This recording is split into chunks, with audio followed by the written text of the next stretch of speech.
Ladies and gentlemen, we are pleased to present H.P. Lovecraft at the 25th anniversary of the H.P. Lovecraft Film Festival. Yes, hello. I'm Howard Phillips Lovecraft, and it's my distinct pleasure to be returning to the H.P. Lovecraft Film Festival. It's always a little disconcerting to hear my name attached to various properties. I'm getting used to it. It seems that in this particular era, people like putting my names on all sorts of things, toys and films and marital aids. The less said about that, the better. But I have been a part of H.P. Lovecraft Film Festival and its related properties for a number of years since my reanimation took place, and I always find it a dignified gathering of like-minded souls ready to explore the worlds of the weird and the fantastic. And, of course, having returned from the dead, I've had to become quite acclimated to this new era, and I think it gives me something of a perspective which I now bring to help you. And I am here to help, to answer your questions, to guide you through this strange, murky 21st century as only an antiquarian and writer of weird fiction can do. So, with no more further ado, I will allow my delightful assistant, Miss Callahan, to find your questions and help us guide you all through this evening. Let's see, it looks like some people are having some issues with the live feed. I think that we have that worked out, but it may take a few minutes for them to catch up. In the meantime, I have a question, Mr. Lovecraft. Yes, by all means. Which do you prefer, tabby cats or calico cats? Oh, you've started things off on a very tricky footing. I adore felines of all persuasions, whether large Siberians or the rather thin and denuded cats, the Sphinx cats. I love them all, whether black or orange or mottled. All the cats of the world are equal to me. The greatest cat at any given time is the one closest to you that you can cuddle and love and speak to about nightmarish horrors that envelop the rest of the world.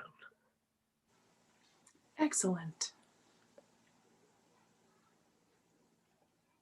Perusing. I believe this is what is known in the world as buffering. I've become very acquainted with it in my exploration of new technology. Okay. I'm getting a message from my lovely assistant out in the ether. And it looks like I may need to flip a switch. But in the meantime, Mr. Lovecraft, tell me what books are on your nightstand right now? Oh, well, right now I'm reading all sorts of things. I have a great deal of catching up to do, you see. There was a great deal that was written between my passing away and my subsequent reanimation. Much in the world of horror, much in the world of history, and so much that at this day and age, I find that it's all a bit much for me. And so during the daytime, I'll try to catch up and read what I can. And at night, I entertain myself and get myself ready to sleep by perusing the darker corners of Tumblr. Excellent. And Mr. Lovecraft, do you own a television? I don't own the television. I, of course, am living with my assistant, Mr. Kessler, who very kindly brought me in after my reanimation and has been taking care of me ever since. He provides me with a lovely closet in which to sleep, and he keeps me in the 10 times my body weight worth of sugar, which I must ingest in order to stay reanimated, much like a hummingbird. Now, he has a television, and I am allowed access to it only under very strict and supervised situations, which mostly means that we spend a lot of time watching that great British Bake-Off. It's very charming. I do miss Sue and Mel, though. Me too. Me too. Speaking of baking, do you know how to bake? Not particularly. I of course, became rather notorious for my cooking habits, but I love sweets. I love confections. I love sugar in all of its forms, whether it's cottoned candy or carameled apples. I will take any form of sugar and put it into my body. Of course, the greatest way of doing that is in coffee, which really should be about 8 parts sugar to each part coffee. 8 parts. Well, like I say, I must ingest about 10 times my body weight in sugar a day. It adds up after a while. Okay, interesting. And have you sampled different coffees from around the world? I don't know that if you've traveled very much, but have Not a you great had a deal. chance to sample them? I, of course, reanimated in Canada, of all places. And there I got to enjoy the Tim Hortons, the second cup. The Canadians are notorious for loving their coffees. And I came to enjoy what is known in that land as the double double, a sweetness that just about approaches my limits.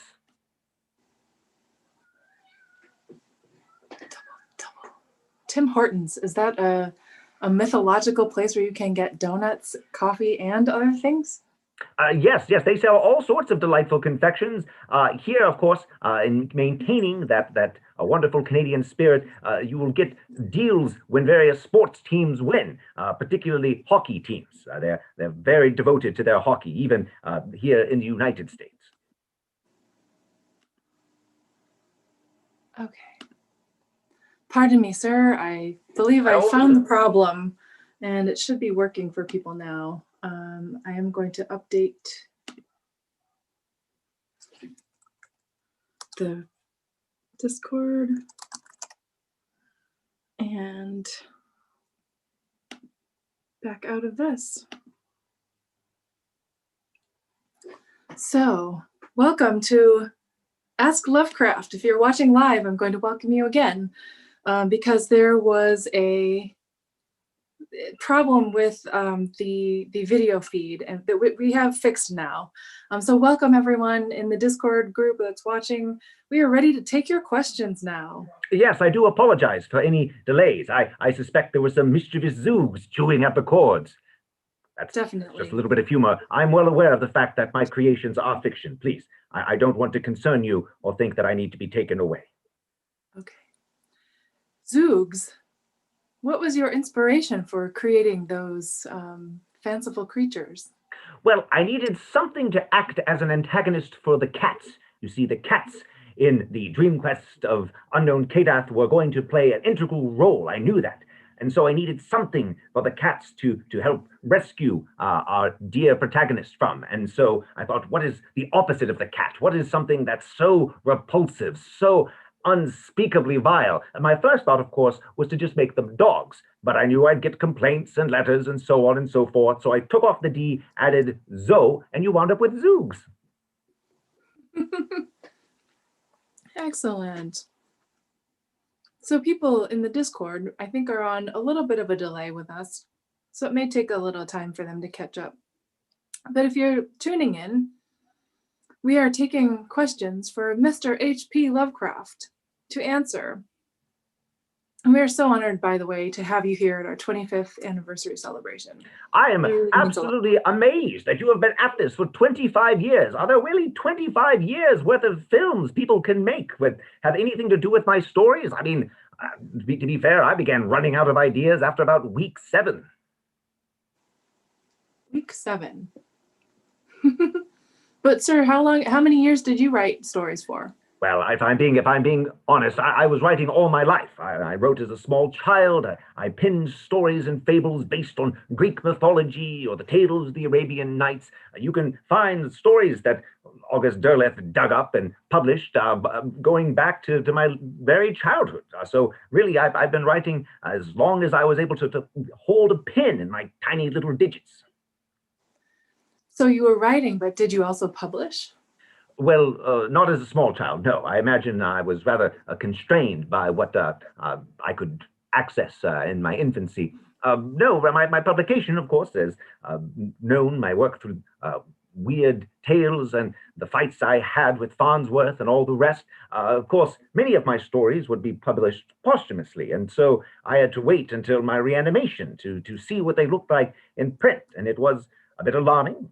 Some of the works that Derleth finished for me took me a bit by surprise, I must confess. But nevertheless, I'm very honored that people decided my stories were worth not only reading, but publishing and publishing again and again in many different formats and being adapted into plays, into films, into videoed games. It's truly remarkable, deeply humbling, and I've been awed at the wonderful works that you have supported in this very film festival. I had the opportunity to come physically out to Portland just a few years ago, enjoy myself a box of voodoo donuts, and watch some truly remarkable films, people making them out of puppets or making them out of real live human beings dancing across the stage. It's truly remarkable, the imagination, the creativity that people are using, and all of it to some degree inspired by my stories. It was deeply humbling. Interesting. That leads us to a really great question from Dr. Colossus1. How do you feel about the tendency to formalize a Cthulhu mythos that's happened in the last 70 odd years? Yes, that has been very interesting to see my mythology systematized. Now, when I was writing these stories, I was thinking, of course, of taking some inspiration from Greek myths, the ideas of the gods having some relationship with each other and interpersonal fights. But I was really just looking to tell any given story at any given moment and was searching for monsters, searching for nightmares to populate these stories. I wasn't thinking, all right, now, how precisely does Azathoth relate to Yog-Sothoth, and how many hit points does a Shoggoth have, and where do they derive? No, I leave much of that work nowadays to the people like Sandy Peterson and Peter Rawlick, who have decided to spend an inordinate amount of their free time trying to pin down everything exactly in my stories. They do all the heavy lifting, so I don't have to. It's good to have cultists. It is always good to have cultists. Let's see. Speaking of stories, Dr. Jekyll325 asks, which story was the most difficult for you to finish? Well, the ones that I didn't finish, obviously, the ones that August Derleth had to finish for me, proved rather troubling. I would say, though, the ones that I struggled with trying to actually put down and put a final period to, Reanimator, of course, that particular tale, which was putting out as a something of a periodical adventure, that I found rather frustrating. That particular format was just not what my writing was suited for. I prefer tales that evolve naturally and eventually come to their own conclusion in their own time. Whereas with that one, I was having to come up with what happens next and what happens next. That was what was expected of me in that particular publication, and I found that particularly jarring and draining. Interesting. Judge Bob asks, which film trope that crops up in films devoted to Lovecraft's works would you prefer to not see again? There's an awful lot of leather in these films. People have decided to drape many of characters, many who are women that I did not particularly write for, in all sorts of rather lurid outfits, which seem perhaps more in keeping with the works of Miss Margaret Brundage, whose rather saucy illustrations I've spoken of numerous times. I feel like that's perhaps not quite in keeping with the spirit of my story, but I recognize that people must attract their audiences somehow, and I suppose I can't give too much offense. Hisham asks, what are your favorite works by Robert E. Howard and Clark Ashton Smith?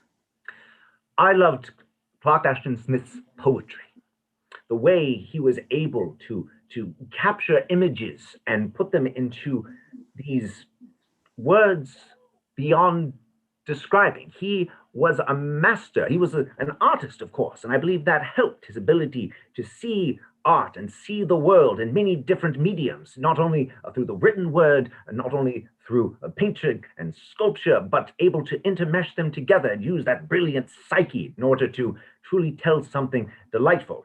As for my dear friend Robert E. Howard, what I loved the most of his, of course, were his stories of adventure, that dashing Conan getting up to all sorts of trouble. What I cared for probably the least was when we worked together on The Challenge from Beyond.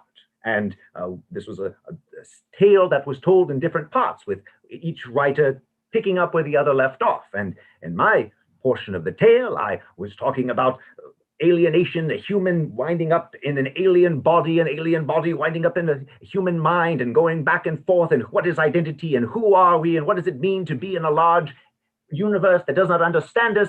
And Robert E. Howard decided to take that story and turn it into the tale of a murder hobo. I see. David H. asks, with which modern author would you most enjoy collaborating on a project? Well, luckily, I seem to be collaborating rather posthumously with a number of these writers. I know Neil Gaiman enjoys taking my works and playing with them. George R. Martin, of course. I've had the opportunity to meet with him, and we've butted heads a little bit. But as for modern day writers who I would most love to, it would be, of course, many of the ones who are present at this very convention. Molly Tanzer, I've had the opportunity to talk with from time to time, and she is truly a delight.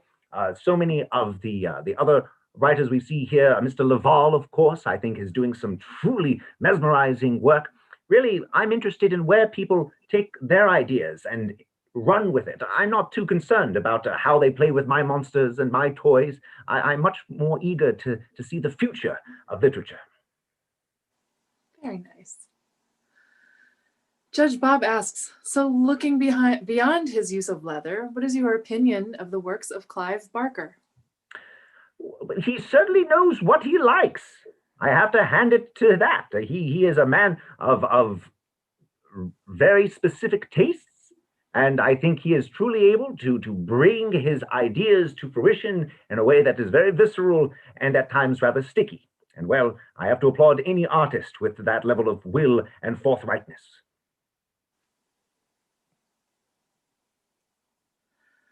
Let's see.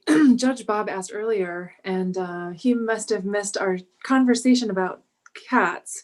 But his question is, if offered your choice of unlimited wealth or a house cat, what type of cat would you like?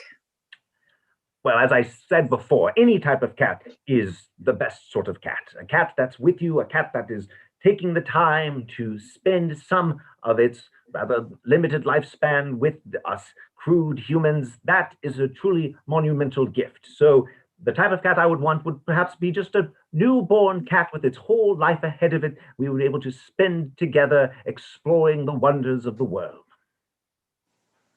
I have a follow-up question of my own. How many cats is too many cats? I mean, I suppose one could say that when you begin to suffocate, it's getting a bit excessive, but I think you could probably pile on a few more even then. Chainsaw Gothic asks, Mr. Lovecraft, which is better, coffee with condensed milk or soup made with ketchup and hot water? I am planning a trip to the automat. Well, as we spoke of earlier, a coffee is truly the nectar of gods. I adore coffee, and condensed milk is so sweet and so delightful. If you can pour it in and add even more cream and sugar, essentially turn this coffee into a dessert, which seems to be what you people do anyway, then that is all you need. So we're familiar with your love of coffee, but do you also like tea? It's fine if you must have something. And have you tried the chai tea? I have attempted to try this chai tea, and I find its exotic spices a bit overpowering. I prefer things a little calmer, a little more tepid on the tongue. And Mr. Lovecraft, how are you faring during the pandemic lockdown? Well, I was quarantined, as it were, for a number of years. And I must say, it helped prepare me for this particular time. Of course, I'm not referring to my having lived through the previous influenza epidemic, which has been referenced quite a bit this century. I was referring, of course, to the time I spent dead. And death does a lot of preparation when it comes to this particular type of living. You're surrounded by the same walls. You don't really want to go outside because, well, in the course of going outside the grave, you wind up with a lot of dirt and worms on top of you. But nevertheless, people tend to leave you alone. You're able to dress rather nattily if that's what you desire. And it really, it helps you get used to a great deal of boredom, which is the worst part of the quarantine existence. Nanda asks, Howard, have you tried Vietnamese food? They have similar tastes in coffee. I have indeed. I am particularly fond of the Vietnamese coffee, but I also enjoy the banh mi's. There's something about them. The little sprig of carrot, the crunch of the food inside, it gives you just a little pop and surprise, and I find that rather delightful.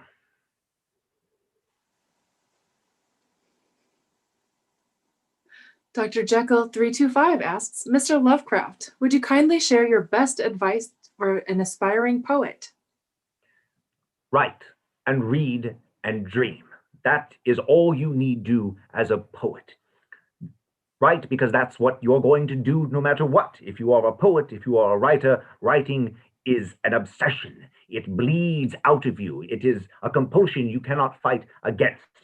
Read because that is how you give yourself fuel. That is how you find the substance of the world. See the other brilliance that has come before you. I would not have been the writer I am without the brilliance of Poe or Dunsany or any of the other writers who came before me.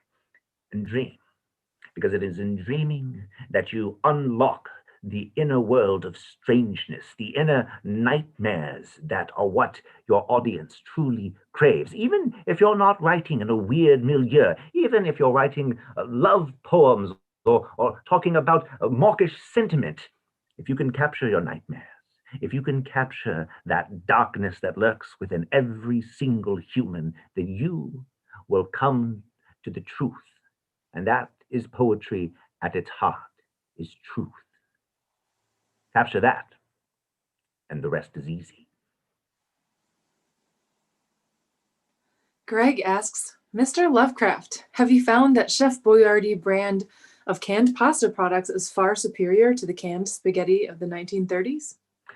I mean, I will always have a nostalgic love for the foods that came before, the foods that I grew up with and ate, even if not in the healthiest of manners. But I must say, it is rather surprising to see not just the newness of the foods on display, but the sheer variety. What you people are willing to torture the noodle to look like, not just the alphabets, not just the circles and lines, but also dinosaurs, teenage mutant ninja turtles. Truly, you are willing to do whatever you want to the noodle, whatever you want to the can of soup.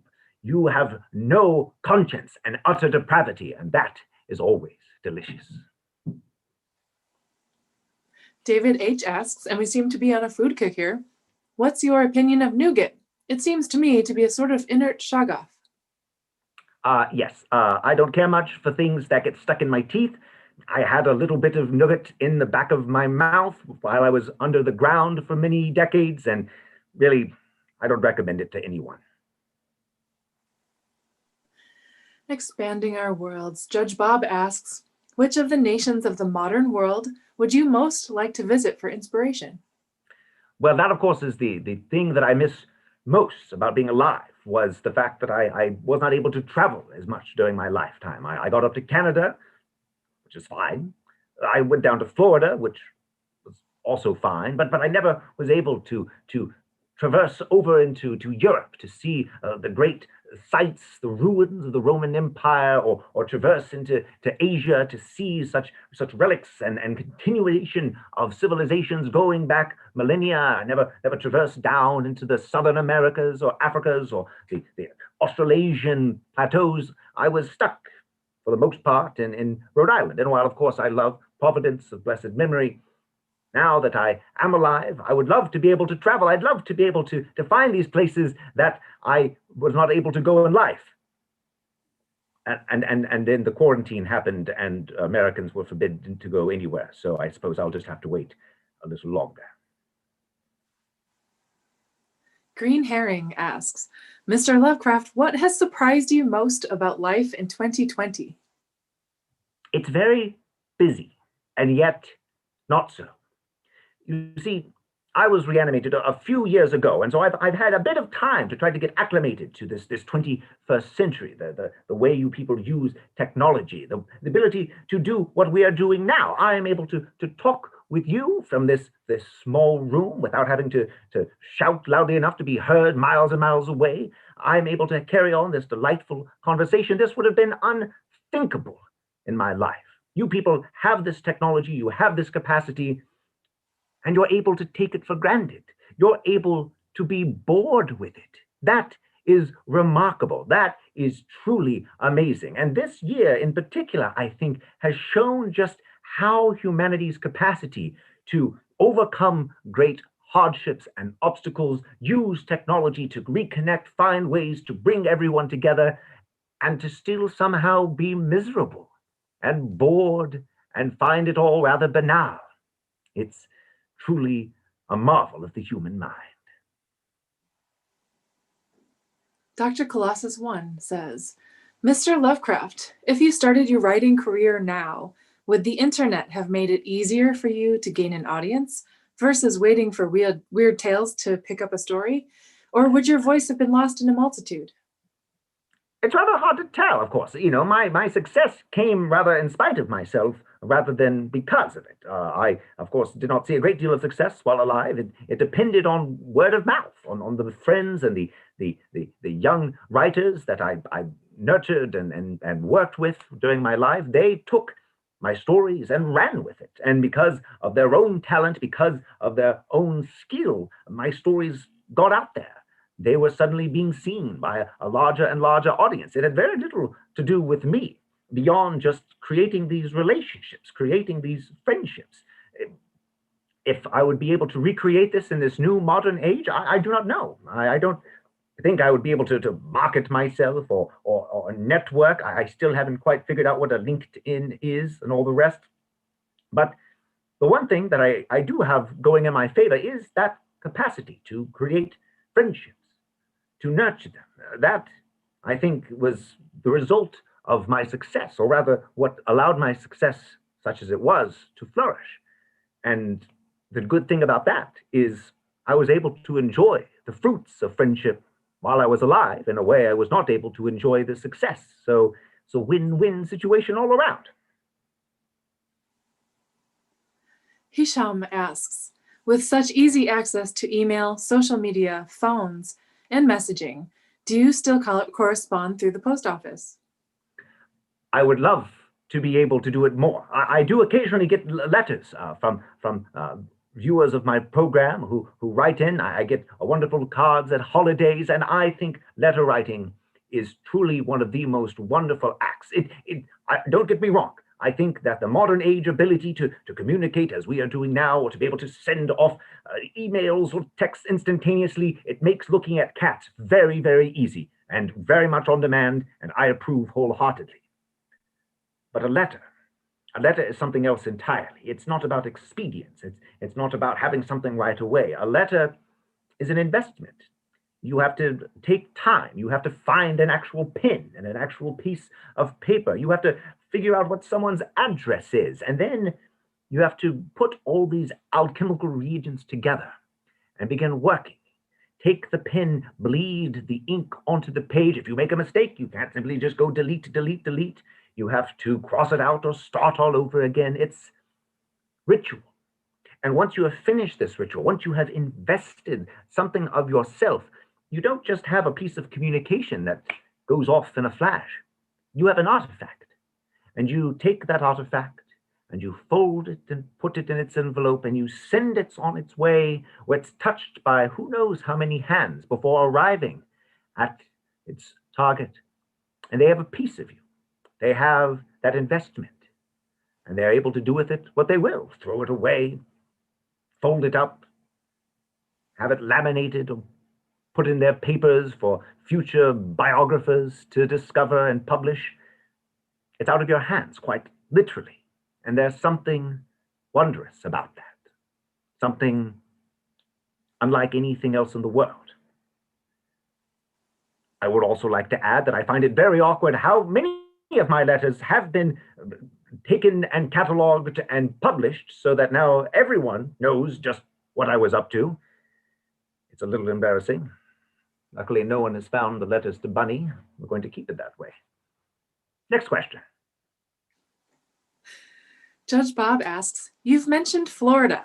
Having now heard the tales of Florida Man, among which cult of the great old ones do you feel they have membership? Is it Dagon, Cthulhu, or perhaps some horror that you've never shared with us? The truth about Florida and the absolute nightmarish reality is that they need no elder entity. They need no cosmic horror to inspire them to whatever it is they get up to. That's all them.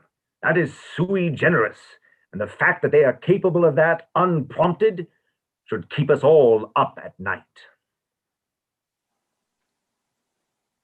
Judge Bob asks, speaking of letters, where can we send letters and cards to you, Mr. Lovecraft? Well, if you go to asklovecraft.com and you view any of my videos, at the very end, you will see how you're able to send me physical letters or emails or ask your questions that I can then answer in future programs. It's all right there. Greg asks, Mr. Lovecraft, I recently came across a song called Lovecraft in Brooklyn by the Mountain Goats. Have you heard it? I have. It's rather charming. That Mr. Darnell, he certainly knows what he's getting up to. His follow-up question, or not follow-up question, but his second question is, Mr. Lovecraft, since you have been reanimated, have you been back to Brooklyn? And if so, has your opinion of it changed? I have not. I have not had the opportunity to return to that part of the world. I did drive by it on the way to Providence of Blessed Memory to attend the Necronomicon convention, which I truly enjoyed. And as I drove by, I may have offered up a gesture of some sort, but I won't be getting into that right here. Thank you. Mr. Lovecraft, what is your favorite holiday and why? Well, we're approaching Halloween, and it is hard to beat Halloween. I, of course, come from New England, where we take these matters very, very seriously. But this is a holiday that, of course, is murky and mired in all sorts of different traditions. Different cultures claim it, and some say that it's been colonized and corporatized and all sorts of manner. But in the end, it is about frivolity in the most delightful way. And I think that we need more frivolousness. We need to do what is ridiculous and what is absolutely unnecessary, putting on extravagant raiment and dancing about in the streets for sweets, glorious sweets, 10 times one's body weight in sweets, which are necessary to maintain my reanimation, like a hummingbird. I believe I've mentioned that before. And so Halloween is truly a remarkable time, and I know that this year people are very concerned about Halloween and just how the act of trick-or-treating might act as what is being referred to as a super spreader event. But luckily, I see that scientists are hard at work to find ways for all of the little ghouls and goblins to go about it safely, and I encourage each and every one of you to find ways to participate in manners that are safe and hygienic, and above all, allow just a bit of that frivolousness to peek in. These are dire times. I recognize it. I lived through many dire times myself, but throughout it all, the only way you're able to remember your humanity is to allow things to be silly, weird, delightful. Otherwise, you might as well be at a box in a hole in the ground. As you well know. David H. asks, what's the most frivolous thing you have done? Well, I suppose that would have to be the time I snuck into the large Baptist church in Providence of Blessed Memory late one night, sat down at the organ and began to play Yes, We Have No Bananas. That happened. You can look it up. And I have a follow-up question to that.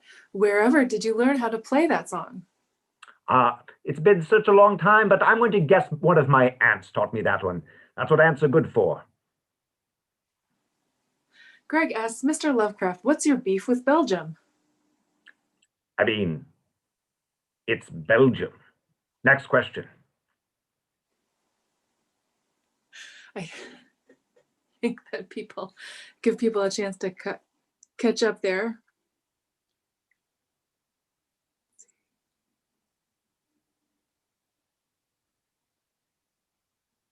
Pardon me.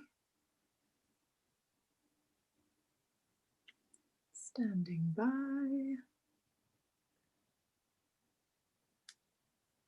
Mr. Lovecraft, do you enjoy going to the cinema?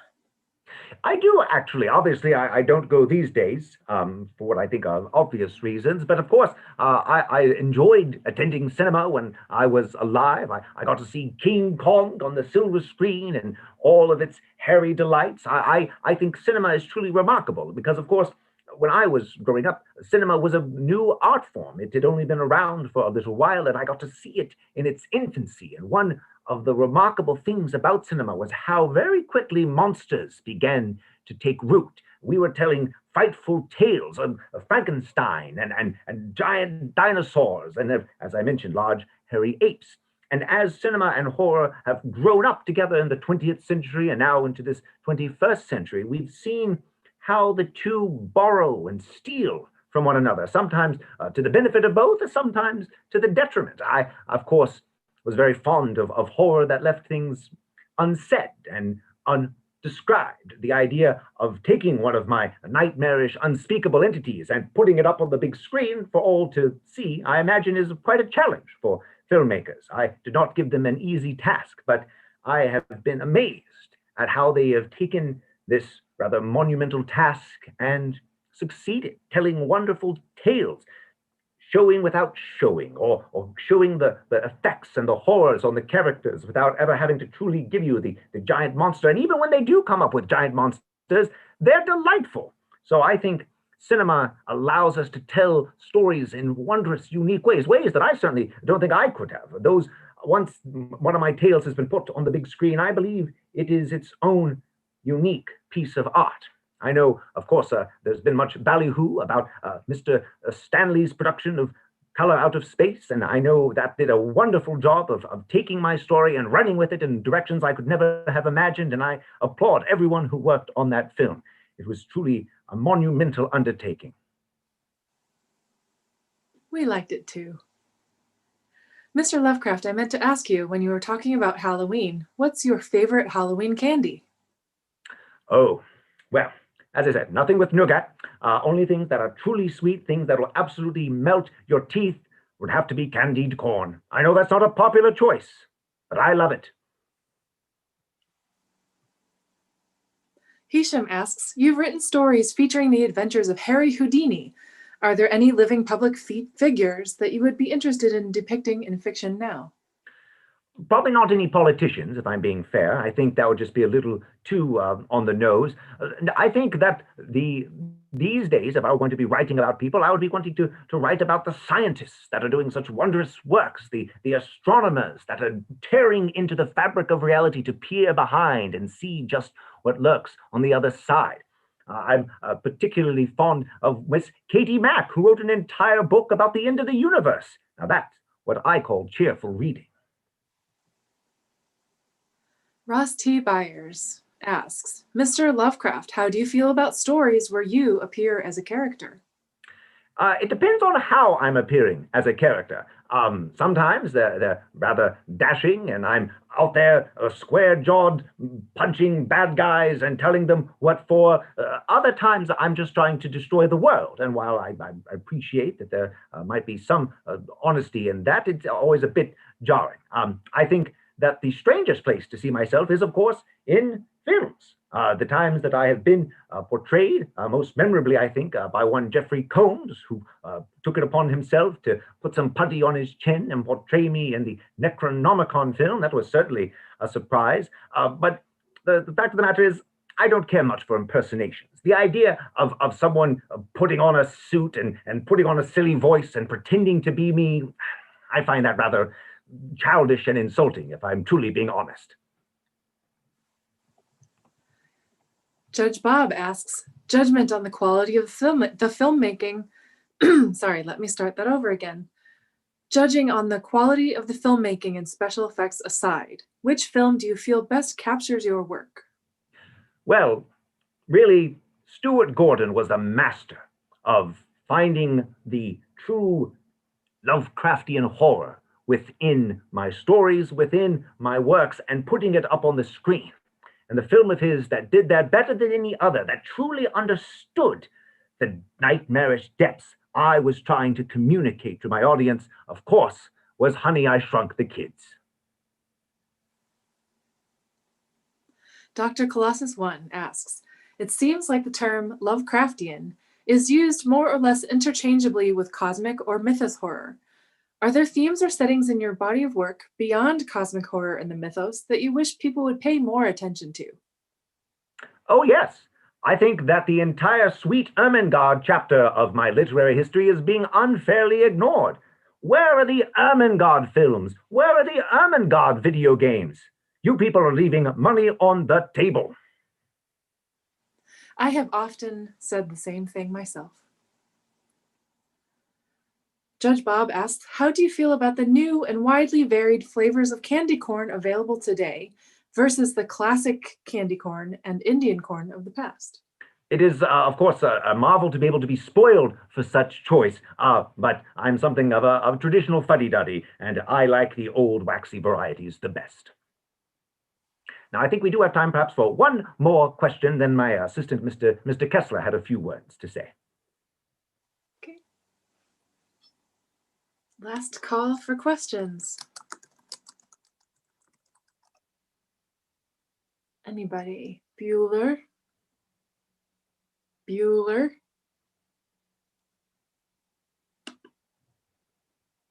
I see there are two people typing, Let's see who gets there first. racing against the clock. Who will be the victory? Who will be victorious? Greg asks, Mr. Lovecraft, is the rumor true that your trips to the Jean Cocteau Cinema in Santa Fe, New Mexico is really a cover-up for a more sinister purpose in the desert? A search for a reanimated Abdul al-Hazred, perhaps? The only thing sinister about my going out to Santa Fe, of course, to spend some time with Mr. George R. Martin and some of his delightful artist friends, is that I've developed something of an addiction to the Christmas red and green chili sauces. I'm afraid I just can't get enough.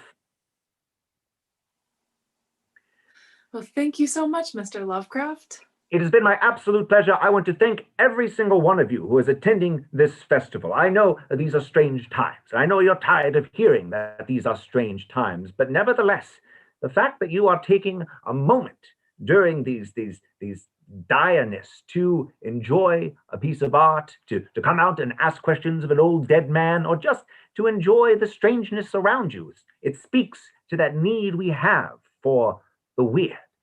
The weird is not practical. The weird is not something that's going to necessarily put money in your pocket or beans in your bowl, but the weird does give something of meaning to this world. It gives us joy and hope. It gives us nightmares, it's true, but more than that, it gives shape and definition to what is rather shapeless and amorphous, and at times feeling rather meaningless.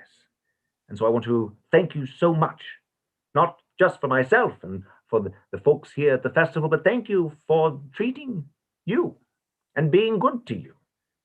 That's how we're going to pull through this together. As always, it is a delight. I've been Howard Phillips Lovecraft. Thank you. You wanted to, yeah, no, you're fine. Just, you can go back to your box. It's not really a box. It's a closet. Well, yeah, sure, whatever. Just whatever you're gonna do. Just I don't want to hear about it. I gotta go talk to these people, and I hope you just please. But no, don't put that down. Oh, you're gonna get that all sticky. It's fine now. Fine, whatever. Oh, come on. Hi, sorry about that, guys. Had to just talk with Howie there for a second. I'm Lehman Kessler, and I am the, I guess, producer of As Lovecraft. And I really want to thank you guys for coming out to this. I want to thank the Callahans for organizing this, for asking me to come out. I love this film festival. I've been a part of it for a couple of years now, both in Portland and down in California. I did Cthulhu Con, which was really a life-changing event for me. And I really am so grateful for you guys taking the time to come out tonight, and really grateful to the Callahans for having me. If you're interested in Ask Lovecraft, if you've never seen this show before, Ask Lovecraft is a web series I've been doing now for about 8 years over at asklovecraft.com. You can find us on Facebook, Twitter, Tumblr, all the places. But I really appreciate being able to come out here. And I guess if you have any questions for me, now that Mr. Lovecraft is gone, I'd be willing to answer some of those.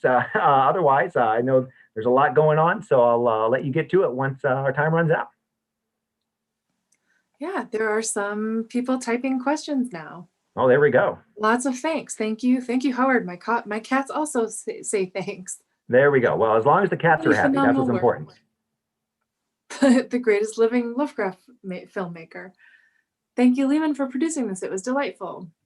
Thank you guys. Well, yeah, this came out of doing a stage play. I was when I was living in Canada, my friend Stephen Neer wrote a play about Lovecraft's marriage with Sonia Green. And I had the opportunity to be in about 2 different versions of that. And that kind of got the bug in my ear about, hey, I kind of like playing this guy. There's something a little different and strange, and allows me to explore a lot of contradictions and do what I don't get to do in much other acting. And so I really appreciate being able to do the web series as long as I have, but I really appreciate getting to come out and do this with y'all. It's something very different about being in the hot seat and asking sort of rapid fire questions as opposed to kind of the one a week that I do on the show. So I really appreciate getting the opportunity to do that for y'all. Well, you handled it marvelously. I'm very. Well, no one was too aggressive. I've definitely gotten some hardball questions in the past, and so far no one was really wanting to put my feet to the coals this time. Maybe next year. I can imagine the kinds of questions, and that's something that we're discussing a lot this weekend. And maybe you'd like to just share some of your thoughts on the problematic figure that Lovecraft was. I mean, I think we like can I said, all acknowledge Lovecraft. that he was I think what's fascinating about Lovecraft is the contradictions, right? The really odious racism and anti-Semitism and bigotry that just pervaded not only his personal life and his personal correspondence, but his stories as well. And at the same time, we have the examples of just how generous he was. We have the support he gave to men and women. The support he was to his wife, who was Jewish. It's something that we have to wrestle with, and I have to wrestle with, particularly when our country is going through these really difficult national conversations about race and the role of white supremacy. I have a whole article, a whole sort of essay that I wrote called "On Portraying a White Supremacist," where I kind of really get into some of the unfortunate weeds and talk about what it means to kind of come up here and play this guy. And there are times when I ask, am I exploiting this? Am I somehow profiting off of this really kind of odious legacy?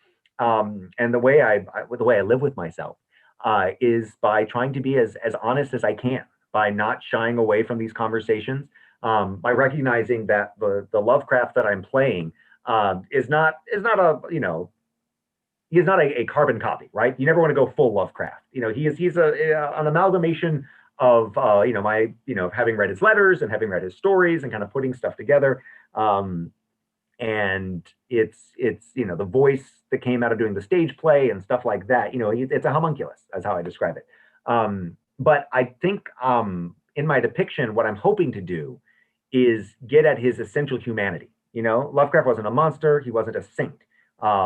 He isn't this guy who's should be a giant statue somewhere that folks bow down to, but he's not also someone whose books should be just in a trash heap. There is something quote unquote important about Lovecraft and sort of the role that he plays in how English horror has developed over a century. There's just so many writers are responding to Lovecraft and taking inspiration from Lovecraft.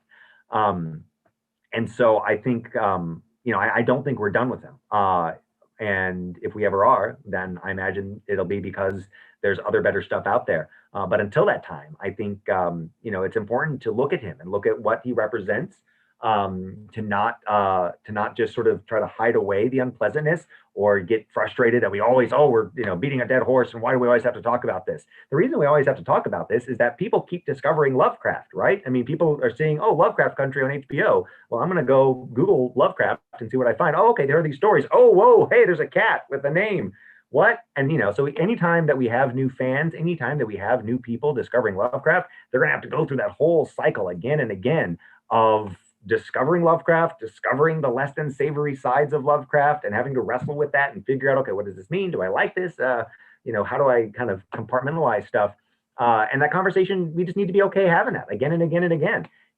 I've been doing this show for 8 years now, and I am always willing to have those conversations with folks who are wanting to know, like, is it okay to read Lovecraft? Personally, I think it is. I think you can enjoy Lovecraft. I think you can read him. I think you can dress up as him and do a web series for 8 years.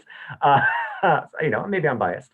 But I do think if you do that, you have to be okay with talking about this stuff, and especially as this particular fandom gets less white and less male, and it gets a much more diverse crowd. For whom these stories may not have originally been written, but now are reading them and enjoying them, but also responding to them in ways that folks who look like me maybe aren't. I think it's really important that we be willing to kind of get in it with them and talk with folks. And if we want this fandom to be lively and diverse and fun, we need to not just lock folks out or just kind of pound the door and say, no, we've already had the conversation and it's been adjudicated. We're always going to be talking about this until people stop reading Lovecraft. And if that's what you want, and you want people to stop, then that's, I guess, one way to solve the problem. But I, for one, would love for people to still be reading and still be discovering and finding ways to enter into this and wrestle this in new ways, because that leads to really cool ways of approaching Lovecraft, shows like Lovecraft Country, books by Laval, and other art that's out there that kind of wrestles with this stuff. I think that's important. Excellent. Thank you so very much. Before you go, Dr. Jekyll325 asked, where can we find the essay you mentioned? And this is probably a good time for you to tell us your website and where to find your web series. Yeah, so you can go to lehmankessler.com, and there's a Lovecraft section, which has all sorts of this stuff. I'm gonna sorry for folks watching this later. I'm gonna put the link in the Discord chat for the folks who are there. But yeah, if you go to lehmankessler.com, Lovecraft, you'll see portraying a white supremacist pretty near the top, because it's something that I wrote it after the Charleston shootings, and I really was on the verge of quitting the show, because I just was like, how can I do this? How can I enter into this space and headspace after kind of all this that's going down? And writing the essay kind of allowed me to sort of get my thoughts out there and think things through, and realize that I can use this platform to talk about stuff like this, to put things like this out there, and to be willing to kind of weigh in with folks. And I think that's a responsibility that I have, and I'll gladly do it, as long as people are interested in seeing me caper up in front of my bookshelf and pretend to be a 130-year-old horror writer. I'll keep at it. Well, great. We agree that the conversation is important to have, and as much as we sometimes get tired of having it, it's a necessary step in our personal growth and evolution. Yeah, I mean, it's like anything, right? I mean, these conversations aren't going away because the people aren't going away, and I think that's an important thing to recognize and to embrace it. And it doesn't mean that you have to constantly be getting into Facebook fights, as I went through that particular era where I felt that was my calling. But no, I think there's a way that we can be respectful of each other, but recognize what that history is, and be willing to kind of talk with folks and be there with them. That's what a fandom is. That's what a community is. That's why this festival has managed to last for 25 years, is because folks are willing to come back again and again and again. Thank you so much. My pleasure. Thank you guys so much for having me on. Gwen, Brian, thank you guys for doing this. I know this is an insane time to be trying to do something like this, but it's amazing. So thank you guys. Thank you, Lehman. And for everyone else, a round of applause. Yay. All right. Well, be well, everyone. Be safe, and wear masks and wash your hands.